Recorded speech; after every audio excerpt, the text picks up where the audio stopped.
만약에 편의점 창업할 돈으로 편의점 주식 GS 리테일을 샀다면 어땠을까요? 2013년 명예퇴직한 영수는 평소 우리 사회에 매우 관심이 많았습니다. 10년 후 1인 가구 증가, 그에 따른 편의점 증가, 우리나라는 일본에 버금가는 편의점 강국이 될 것이라고 예측했습니다. 이제 매일 아침 출근하는 삶이 아닌 자본가의 삶을 살기 위해서 과감하게 퇴직금 2억으로 편의점 창업이 아닌 GS 리테일을 풀 매수합니다. 2년 만에 주가는 두세 배가 뛰었지만 그는 10년 가지고 있을 거면 사지도 않았다. 편의점은 이제 시작이다. 라며 팔지 않았습니다. 예측은 정확했습니다. 편의점 개수는 13년 2만 개에서 23년 5만 개가 되었고 실적도 꾸준히 우상향했습니다. 10년 전 2억 투자 금액 현재 1억 7,500만 원. 영수는 오늘 또 편의점으로 출근하고 있습니다. 자, 앞에 보신 영상에서 과연 영수는 무엇에 놓쳤길래 GS 리테일 10년을 장투했는데 이런 상황이 발생했을까요? 우선 영수의 통찰력은 정확했습니다. 10년간 GS 리테일과 그리고 편의점 성장을 제대로 맞췄습니다. 일단 1인 가구가 10년 전에 비해서 지금 압도적으로 늘었고, 그리고 연령별 비중으로 보면 비교적 편의점이 익숙한 20대, 30대, 그리고 한 40대까지 비교적 젊은 1인 가구가 굉장히 많이 늘었고, 그에 발맞춰서 편의점 점포수도 10년 전에 2만 개도 이미 많다라고 했는데 5만 개 이상으로 올라왔습니다. 사실 일본의 편의점 한 개당 있는 인구수보다 우리나라가 이제 편의점의 밀도는 더 높다라고 할 정도로 편의점은 잘 성장했고, 그리고 그 중에서 GS 리테일의 입지도 아직 10년 전에 비해서 압도적이죠. 그래서 10년 전에 영업이익 1,400억 하던 것이 2022년에 이제 2,400억, 매출도 뭐 거의 2배, 영업이익도 2배 가까이 뛰는 모습을 보여줬습니다. 굉장한 통찰력이었죠. 그렇다면 도대체 영수는 무엇을 잘못했을까요?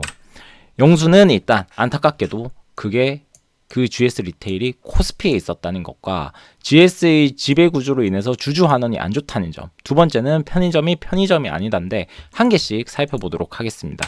도대체 무엇을 잘못했나 보면 GS는 이제 조금 뭐 대표적으로라고까지 말하긴 못하지만 지배구조가 조금 복잡한 이슈가 있고, 배당 같은 것도 어떤 지배구조에 의해서 움직이는 경우가 많습니다. GS 리테일 경우도 과거에는 굉장히 배당을 잘 줬었지만 GS 홈쇼핑이 이제 흡수합병 하면서 지배구조 개편이 되면서 배당 성향이 들쭉날쭉해 버렸습니다. 21년도에 1,200원, 근데 22년도에 430원. 근데 배당락은 배당락대로 맞아버리고 소액주주들이 반발하든 말든 이 지배구조가 굉장히 중요하게 작용하는 회사죠.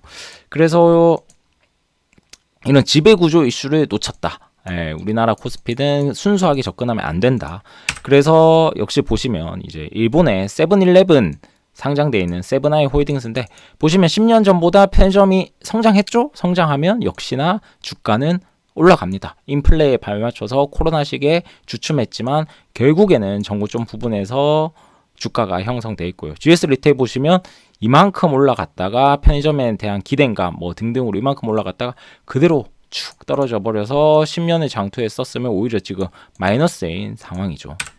그리고 두 번째 같은 경우에는 지금 사실 GS 리테일 말이 GS 리테일인데 어떻게 보면 뭐 프레시몰이라든지 아니면 요기요를 인수하다든지 여러 가지 신사업들을 굉장히 많이 버려둔 상태입니다.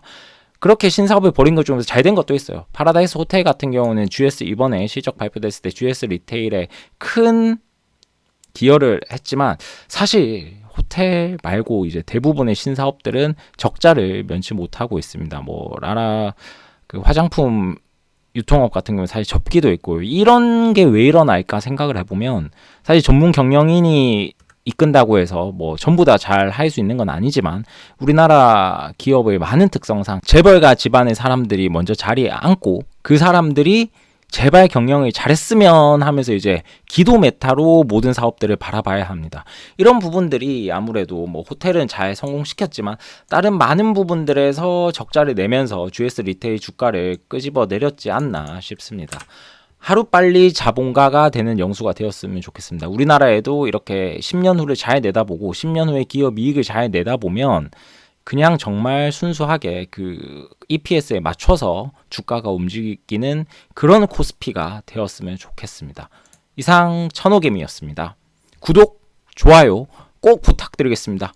특히 구독 제발 부탁드리겠습니다.